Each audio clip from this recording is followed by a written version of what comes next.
ಇದೆ ಗೆಳೆಯರೆ, ಬಹಳಷ್ಟು ಜನ ಬೆಳಗ್ಗೆ ಎದ್ದು ಮೆಂತೆ ನೀರನ್ನ ಕುಡಿತಾ ಇರ್ತಾರೆ ಅಲ್ವಾ?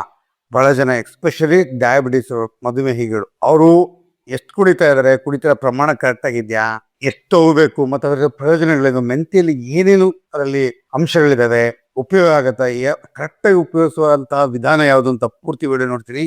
ಎಸ್ಪೆಷಲಿ ಡಯಾಬಿಟಿಸ್ ಅವರು ನೋಡ್ಬೇಕಾದಂತ ವಿಡಿಯೋ. ಮತ್ತೆ ನಾನು ಡಾಕ್ಟರ್ ಮುರಳೀಧರ್ ಅಂತ, ಕಾರಣ 550ಕ್ಕೂ ಹೆಚ್ಚು ವಿಡಿಯೋಗಳನ್ನ ಮಾಡಿದ್ದೀನಿ. ಆಲ್ರೆಡಿ 1,33,000 ಜನ ಸಬ್ಸ್ಕ್ರೈಬ್. ದಯವಿಟ್ಟು ಇವಾಗ ಸಬ್ಸ್ಕ್ರೈಬ್ ಮಾಡಿ, ಲೈಕ್ ಮಾಡಿ, ಶೇರ್ ಮಾಡಿ. ಇವಾಗಲೇ ಸಬ್ಸ್ಕ್ರೈಬ್ ಕೊಡಿ. ಫಸ್ಟ್ ಆಫ್ ಆಲ್ ಮೆಂತೆ ಕಾಳು ಏನಿರುತ್ತೆ ತಿಳ್ಕೊಳ್ಳೋಣ. ಅದರಲ್ಲಿ ಎಲ್ಲ ಅಂಶಗಳಿದೆ. ಪ್ರೋಟೀನ್ ಅರೌಂಡ್ 23% ಇರುತ್ತೆ, ಫೈಬರ್ 25% ಇದೆ, ಕ್ಯಾಲ್ಸಿಯಂ ಇದೆ, ಮಿನರಲ್ಸ್ ಇದೆ, ಐರನ್ ಕೂಡ ಇದೆ, ಮೆಗ್ನೀಷಿಯಂ ಇದೆ, ಪೊಟ್ಯಾಷಿಯಂ ಇದೆ, ಮತ್ತು ಜಿಂಕ್ ಮತ್ತೆ ಕಾಪರ್ ಕೂಡ ಇದೆ. So micro nutrients, micro minerals ಕೂಡ ಸಾಕಷ್ಟು ಇದೆ, ಐರನ್ ಇದೆ. ಸೊ ಈ ರೀತಿ ಎಲ್ಲ ಉತ್ತಮದ ಒಂದು ಆಹಾರ ಪದಾರ್ಥ ಅಂತಂದ್ರೆ ನಮ್ಮ ಮೆಂತೆ. ಜೊತೆಗೆ ಅದರಲ್ಲಿ ಎಸೆನ್ಷಿಯಲ್ ಇರತಕ್ಕಂಥ ಹೆಲ್ತಿ ಫ್ಯಾಟ್ ಅಂತೀವಿ, ಹೆಲ್ತಿ ಫ್ಯಾಟ್ಸ್ ಕೂಡ ಚೆನ್ನಾಗಿದೆ. ಸೊ ಹಾಗೆ ಒಂದು ಹೇಳಿ ಮಾಡ್ತಿದ್ದ ಆಹಾರ ಅಂತ ಹೇಳ್ಬೋದು, ಎಸ್ಪೆಷಲಿ ಡಯಾಬಿಟಿಸ್ ಅವ್ರಿಗೆ. ಸೊ ಮೆಂತೆಲಿ ಏನಿದೆ ಅಂತ ತಿಳ್ಕೊಂಡ್ರೆ ಅದರ ಬೆನಿಫಿಟ್ ಕೂಡ ಏನು ಅಂತ ನಿಮ್ಗೆ ಚೆನ್ನಾಗಿ ಅರ್ಥ ಆಗುತ್ತೆ. ಎಸ್ಪೆಷಲಿ ಡಯಾಬಿಟಿಸ್ಗೆ, ಮಧುಮೇಹ ಇರೋರಿಗೆ ಮೆಂತೆ ಕಾಳು ಹೇಗೆ ಉಪಯೋಗ ಆಗುತ್ತೆ, ಸರಿಯಾದ ವಿಧಾನ ಏನು ಅಂತ ಹೇಳಿದ್ದೆ ನೋಡಿ. ಬರೀ ನೀರು ಕುಡಿತೀರಾ, ಬರೀ ನೀರೊಂದೇ ಸಾಕಾಗಲ್ಲ. ನೀರಲ್ಲಿ ಕೆಲವು ಅಂಶ ಇರುತ್ತೆ, ಇರೋಲ್ಲ ಅಂತಲ್ಲ, ನೆನೆಸಿದ ನೀರಲ್ಲಿ. ಜೊತೆಗೆ ಆ ಮೆಂತೆ ಕಾಳು ಕೂಡ ಉಪಯೋಗಿಸೋದು ಬಹಳ ಒಳ್ಳೇದು. ದೋಸೆ ಹಿಟ್ಟು ಮಾಡುವಾಗ, ಇಡ್ಲಿ ಹಿಟ್ಟು ಮಾಡುವಾಗ ಸ್ವಲ್ಪ ಹಾಕೋ, ಕೈ ಬಂದು ಸ್ವಲ್ಪ ಹಾಕೋಬೋದು ಅಲ್ವಾ? ನೋಡಿ, ನೀವು ಒಂದು ನೆನ್ಪಿಟ್ಕೊಳ್ಳಿ, ನಾಲ್ಗೆಗೆ ರುಚಿಯಾಗಿದ್ದು ಹೊಟ್ಟೆಗೆ ಕೆದ್ದು. ಬಟ್ ಹೊಟ್ಟೆಗೆ ಒಳ್ಳೇದಾಗೋದು ನಾಲ್ಗೆಗೆ ಸ್ವಲ್ಪ ಕಹಿ ಇರುತ್ತೆ.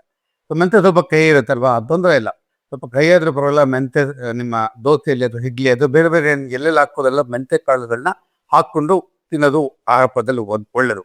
ನೀರು ಕುಡಿದ್ರೆ ಜೊತೆಗೆ ಮೆಂತೆ ಕಾಳು ಉಪಯೋಗಿಸ್ಕೊಳ್ಳಿ. ಜೊತೆಗೆ ನೀವೇನು ಮೆಂತೆ ಕಾಳು ರಾತ್ರಿ ನೆನೆಸಿಟ್ಟು ಅದನ್ನು ಕೂಡ ಮಧ್ಯದಲ್ಲಿ ಊಟ ಮಾಡುವಾಗ ಒಂದು ಸ್ವಲ್ಪ ತೊಟ್ಟಂತೆ ಮತ್ತೆ ಊಟ ಮಾಡ್ಬೋದು. ಅದ್ರ ಜೊತೆಗೆ ಕಹಿ ಅಂಶ ಹೊಟ್ಟೋಗುತ್ತೆ.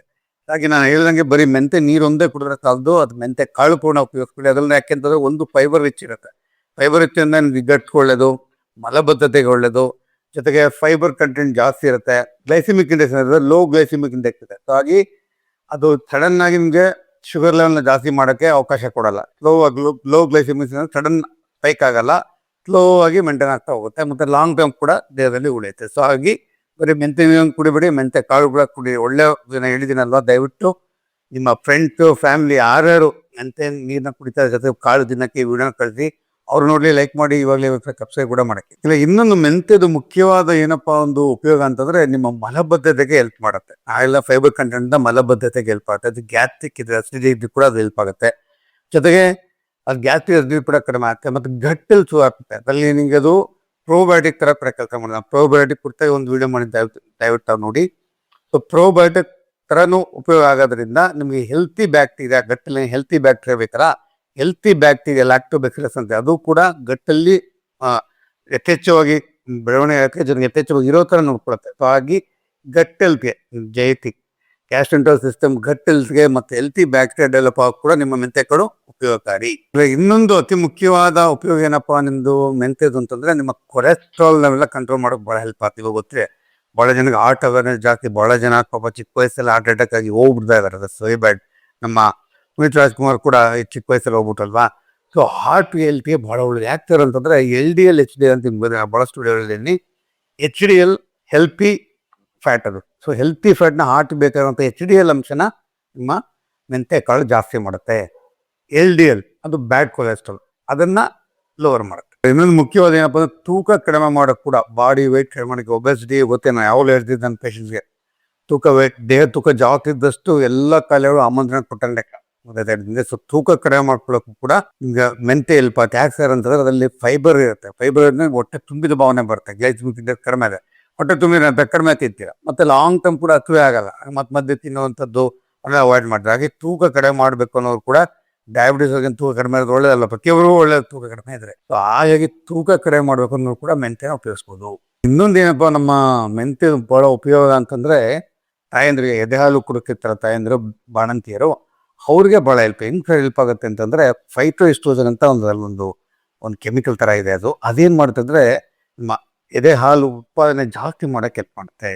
ಸೊ ಹಾಗಾಗಿ ಯಾರು ಎದೆ ಹಾಲು ಕೊಡ್ತಾ ಇದ್ದಾರೆ ಅವ್ರಿಗೆ ಇದು ತೊಗೊಂಡೇನಾಗುತ್ತೆ, ಆರೋಗ್ಯಕ್ಕೂ ಒಳ್ಳೇದು, ಸುಧಾರಿತ ಆರೋಗ್ಯ ಇಲಾಖೆ ಬೇರೆ ನಾನು ಹೇಳಿದಂಥ ಅನುಕೂಲಗಳ ಜೊತೆಗೆ ಹಾಲು ಉತ್ಪಾದನೆ ಕೂಡ ಹೆಲ್ಪ್ ಆಗುತ್ತೆ. ಹಾಗಾಗಿ ಇದನ್ನು ಬಹಳ ಮುಖ್ಯ ಅಲ್ವಾ? ಎಸ್ಪೆಷಲಿ ತಾಯಂದ್ರೆ, ಎಷ್ಟೋ ಜನ ತಾಯಂದ್ರಿಗೆ ಹಾಲು ಸರಿಯಾಗಿ ಆಗಿರಲ್ಲ, ಮಗು ಡೆಲಿವರಿ ಆಗಿರುತ್ತೆ, ಹಾಲು ಬರ್ತಾ ಇಲ್ಲ ಅಂತ ಎಕ್ಸ್ಟ್ರಾ ಹಾಲು ಹಾಕಿ ಖುಷಿ ಮಾಡ್ತಾರೆ. ಪ್ರಯತ್ನ ಪಟ್ಟು ನೋಡಿ, ಅನುಕೂಲ ಆದರೆ ಒಳ್ಳೇದು.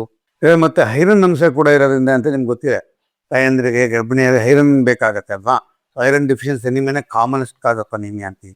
ರಕ್ತಹೀನತೆ ಇರೋರಿಗೆ ಐರನ್ ಕಡಿಮೆ ಇರೋರು ಕೂಡ ಇದನ್ನ ಉಪಯೋಗಿಸ್ಬೋದು. ಅವಾಗ ಏನಾಗುತ್ತೆ, ನಿಮ್ಮ ರಕ್ತದ ಪ್ರಮಾಣ ಹಿಮೋಗ್ಲೋಬಿನ್ ಲೆವೆಲ್ ಜಾಸ್ತಿ ಆಗುತ್ತೆ. ಸೊ ಎಲ್ಲ ರೀತಿ ಹೆಲ್ಪ್ ಆಗುತ್ತೆ. ಮುಂದೆ ಚರ್ಮ ಮತ್ತು ಕೂದಲು ಹೆಂಗ್ ಸರ್ ಹೆಲ್ಪ್ ಆತಂದ್ರೆ, ಚರ್ಮಕ್ಕೂ ಕೂಡ ಭಾಳ ಹೆಲ್ಪ್ ಆಗುತ್ತೆ. ಕೂದಲು ಕಡಿಮೆ, ಭಾಳ ಜನ ಕೂದಲು ಕಡಿಮೆ ಆಗುತ್ತೆ ಅಂತ ಒಂದು ಸೈಂಟಿಫಿಕ್ ಸ್ಟಡೀಸ್ ಗೊತ್ತಾಯ್ತು. ಡ್ಯಾಂಡ್ರಫ್ ಕೆಲವರೆಲ್ಲ ಒಟ್ಟು ಡ್ಯಾಂಡ್ರಫ್ ಅದು ಕೂಡ ಕಡಿಮೆ ಆಗುತ್ತೆ. ಚರ್ಮ ನಿಮ್ಗೆ ಗೊತ್ತೆ, ಪಿಂಪಲ್ ಪಿಗ್ಮೆಂಟೇಷನ್ ಆಗೋದೆಲ್ಲ ಕಡಿಮೆ ಮಾಡುತ್ತೆ. ಚರ್ಮ ಹೆಲ್ತ್ ಕೂಡ ಬಹಳ ಉಪಯೋಗಕಾರಿ ನಿಮ್ಮ ಮೆಂತೆ. ನಾನು ಮುಂಚೆ ಹೇಳಿದೆ ಸರಿಯಾದ ವಿಧಾನ ಯಾವ್ದು ಸರ್ ಅಂತ. ಒಂದು ನೀರು ಹಾಕೊಂಡು ಕುಡೀರಿ ಬೇಡ ಅಂತ, ಜೊತೆಗೆ ಅದನ್ನ ಮೊಳಕೆ ಕಾಳು ಥರ ಬೆಳೆಸ್ಕೊಂಡು ಮೊಳಕೆ ಕಾಳು ಥರ ಬೇರೆ ಕಾಳುಗಳ ಜೊತೆ ತಿನ್ಬಿಡೋದು. ಅಷ್ಟು ಕೈ ಗೊತ್ತಾಗಲ್ಲ. ಜೊತೆಗೆ ನೆನೆಸಿದ ಕಾಳುಗಳನ್ನ ಉಪಯೋಗಿಸ್ಬೋದು. ಮಜ್ಜಿಗೆಯಲ್ಲಿ ಪುಡಿ ಥರ ಮಾಡ್ಕೊಂಡು ಮಜ್ಜಿಗೆಯಲ್ಲಿ ಬೇಸ್ಕೊಂಡು ಕುಡಿಬೋದು. ಪುಡಿ ಮಾಡಿ ಯಾವಾಗಲೂ ಬೇಸ್ಕೊಂಡು ಕುಡಿಬಿಡ್ಬೋದು. ಸೊ ಈ ಸ್ಪೋರ್ಟ್ಸ್ ಮಾಡ್ಕೊಂಡು ಈ ರೀತಿಯ ನೀವು ಸ್ವಲ್ಪ ಪ್ರಮಾಣದಲ್ಲಿ ಪ್ರತಿ ಸ್ವಲ್ಪ ವ್ಯವಸ್ಥೆ ಆತ ಬಂದಲ್ಲಿ ನಾನು ಹೇಳಿದಂತೆ ಎಷ್ಟೊಂದು ಉಪಯೋಗಗಳಿದೆ. ನಾವೆಲ್ಲ ಉಪಯೋಗ ನಿಮ್ಗೆ ಅನುಕೂಲ ಆಗುತ್ತೆ.